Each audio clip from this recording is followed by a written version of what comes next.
I you know, I love Mark. Now you see, these are some of the kind of people that I fuse myself to, because they're wonderful, and you know the word says iron sharpens iron, and so he and I through the years we've become iron sharpening iron, and we're in this fight together. And so I want to challenge and encourage you that are here and you that are watching online to join the fight. If you don't know how to join the fight, you can go and it'll be at the bottom of your screen, conventionestates.com.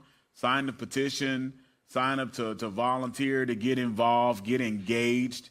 And I want you all in the fight, because the reason why Satan has so much place is because we've given him place. And so it's time for the people of God to stand up and get in the fight, because no longer is the fight everywhere. The fight is in front of you. Are you going to get in the fight, or are you going to run from it, or are you going to pretend that the fight is not happening? You can't pretend that the fight is not happening for long, because the fight is coming to you. And so this is the day that you have to prepare yourself, no matter what it takes. Do your research, do your homework, but prepare yourself to engage in the fight spiritually, financially, and just even in the natural. You have to be prepared for the fight. Israel's fighting in the natural. Think about how long you've just seen it as a spiritual fight. It's been a natural fight for just as long as it's been a spiritual fight. But many of us have been so heavenly minded that we've been no earthly good.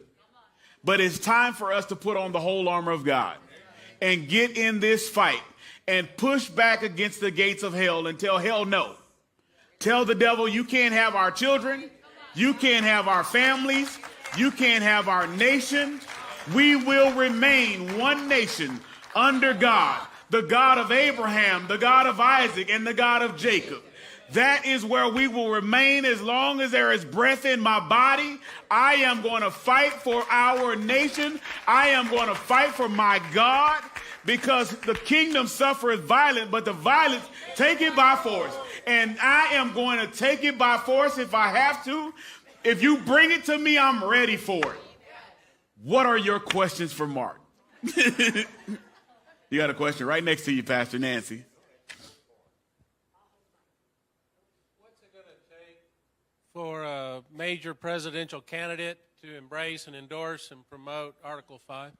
Did you guys hear that? He said, what is it going to take for a major presidential candidate or president to endorse an Article 5?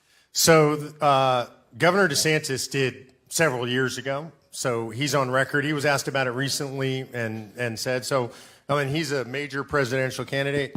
He's not the presidential candidate right now, obviously. Vivek Ramaswamy bringing endorsement for it. So two of the second-tier candidates, as I would describe everybody other than Donald Trump right now. That's just, by the way, that's not a political endorsement. That's just the reality of where we're at right now. Two of them have done it. I spoke to Trump several years ago, very briefly. When I say I spoke to Trump, I mean, it was at an event. We got a chance to have maybe 90 seconds, 2 minutes together. Obviously everybody wants Donald Trump's attention. Hard to get his attention. I literally had to kind of push through Secret Service to get in front of him. I had a donor that had spent $100,000 for me to be at this event, so I had to get in front of him. Couldn't very well come back and say sorry about the $100,000.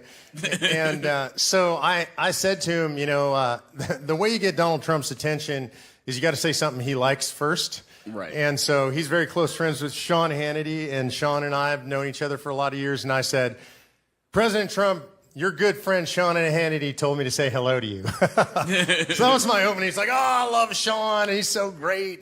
And he said, what do you do? And I said, you know, I run an organization called Convention Estates, and we're working to call the first convention to take power away from D.C. and give it back to the people. And then you got to always, with Donald Trump, you play your cards the way he wants to hear them. Yes. And I said, you know, Mr. President, you had a line in your first inaugural address. You said that your administration represented a transfer power, not from one party to another, And not even from one presidency to another, but from Washington, D.C. to the American people. And I said, that was the best line I've ever heard in an inaugural address. Yes. And of course, Donald Trump likes it when you say that. Yes, he does. And I said, and by the way, if we could hold a convention of states, you would be the first president in history who was actually alive and potentially participating in a convention of states. And he said, I like the sound of that. So that's the last I heard of it. I have some people who've talked to him about it.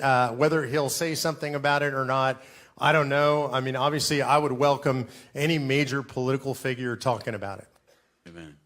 I saw some other hands. There's another hand, blue hat.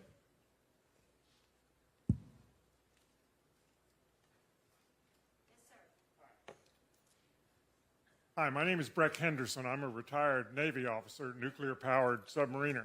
Thank you for your service, sir. Thank you. I say that because my last job was with the U.S. Nuclear Regulatory Commission, which oversees safety at nuclear power plants. That's not something that's in the Constitution. That's not one of the 17 enumerated powers. The point I'm trying to make is there's a lot of stuff that the federal government does that everybody likes. Social Security is not constitutional, for example. If you go talk to Daniel Miller, he's the president of the Texas Nationalist Movement. Right. Got a lot of respect for Daniel. Right, and he will tell you that that things are so broken that you can't fix them, because you're never going to get a majority of people who say, yep, we all agree that Social Security is not a responsibility of the federal government, therefore we ought to get rid of it. But if you don't get rid of all that stuff, you haven't made any progress. So the question is, why don't we just succeed and start over? That's what Daniel Miller wants to do. Look, again, I would say the difference between me and Daniel, and I say this all due respect because I love what they're saying. I love the narrative.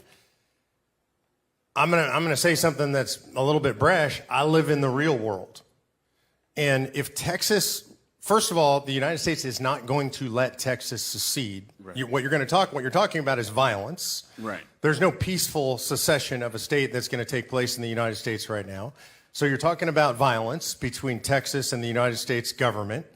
And there's no provision. I know people talk about Texas retained the right to secede and all that, but we have to talk practical reality. Texas cannot stand on its own militarily. So look, the United States has nuclear weapons. The United States has fighter jets. The United States has submarines, right? All of this stuff. Texas doesn't have any of that stuff. And by the way, we don't have the budget or the economy to support any of that stuff. In regard to nuclear regulation, this is really important. It makes a broader point than just nuclear regulation. Every state has the capacity to do almost everything the federal government does. In every state where there are nuclear power plants, and you know this better than I do, there are state regulations around those nuclear power plants. There are not only federal regulations. In fact, for example, in California, the regulations are much, much stricter at the California state level than they are at the federal level. And so every state has the capacity to do almost everything that the federal government does. Environmental protection. If every state wants to have its own social security system, they have the ability to provide those. And in fact, every state does have its own benefits system. So I would argue, first of all, whether people like it or not, every state has the ability to do all of those things on their own. So I think one of the things that people think is, oh, well, what we're proposing is you just shut down all of that stuff. I'm not saying that at all. I'm not even making a comment on which policies are right and how much welfare there should be, whether there should be social programs to support people. The states can do all of that stuff, and they would have the money, a lot of the states, to do that if we weren't sending all that money to Washington, D.C. The problem is we send it to Washington, D.C., they administer those programs, they skim off the top, they give benefits to their friends. One last thing I want to say is I think there is this fantasy, I would call it, that we have to fix everything or we can't fix anything. That's not true about anything in the world ever. That's right. Never, and it never has been. If you have problems in your marriage, you would never say, honey, let's sit down at the table for breakfast. We've got to fix everything that's wrong with our marriage today or we can't fix anything. You would never say to one of your kids, Every single behavior problem that you have has to be fixed right now, all at once, all together, or we can't fix any of it. You would never say that about anything. In a business, I've run lots of businesses, large and small, from little to billion-dollar businesses. There's always problems. We never sit down around a board table and say, okay, guys, we got to fix absolutely everything or it's not worth fixing anything. Every change that's good in the world comes in increments. Souls are saved in increments. Right. I was saved in increments. It doesn't all happen at once, and I just don't think that's honest.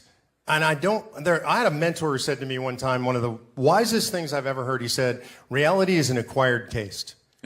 You may not like it. It might seem bitter to you. When I look at how our legislature works in Texas, I don't like it. No. But it is what it is, and I better walk into that building knowing what it is, not having a fantasy and expecting it to be what I want it to be. Right. There's one right here, Pastor Nancy. Pastor's coming over. And then we'll need to focus off on the screen, but we'll continue. Yes, ma'am. What's your question? Mark, could you speak about, so far you've talked about the goal. Can you talk about the mission?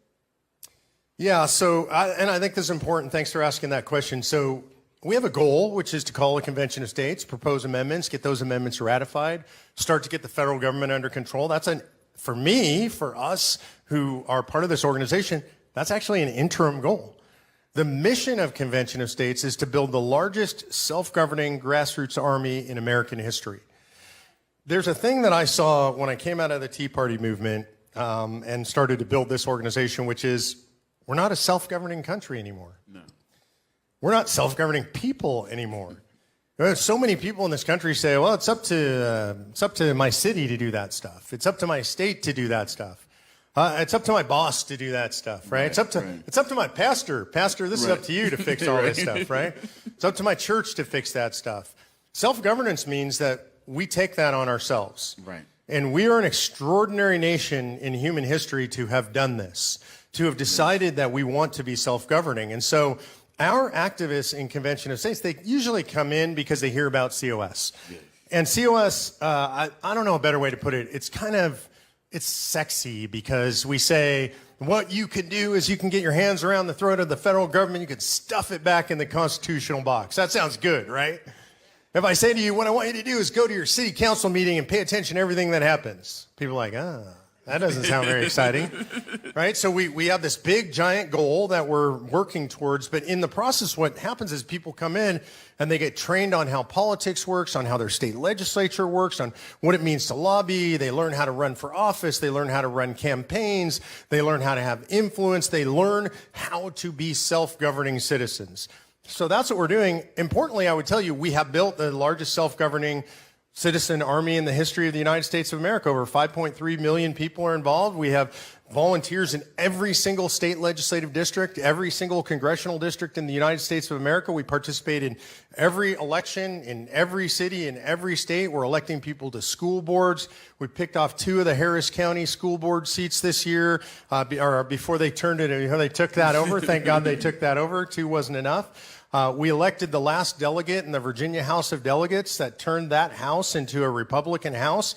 By the way, the last person elected there was a Convention of States district captain. We had 150 people in that district. They made 1,200 calls to low propensity voters. In the recount, she won by 115 votes. So COS is doing this kind of stuff all over the country. The mission, you'll see on our buttons, it says it's more than a convention. The mission is to build a self-governing grassroots army. And if you come in, you're going to get that and more. And one last thing I want to say is we built this organization not as a forward-facing Christian organization, but in our hearts, we are a Christian organization. We practice servant leadership.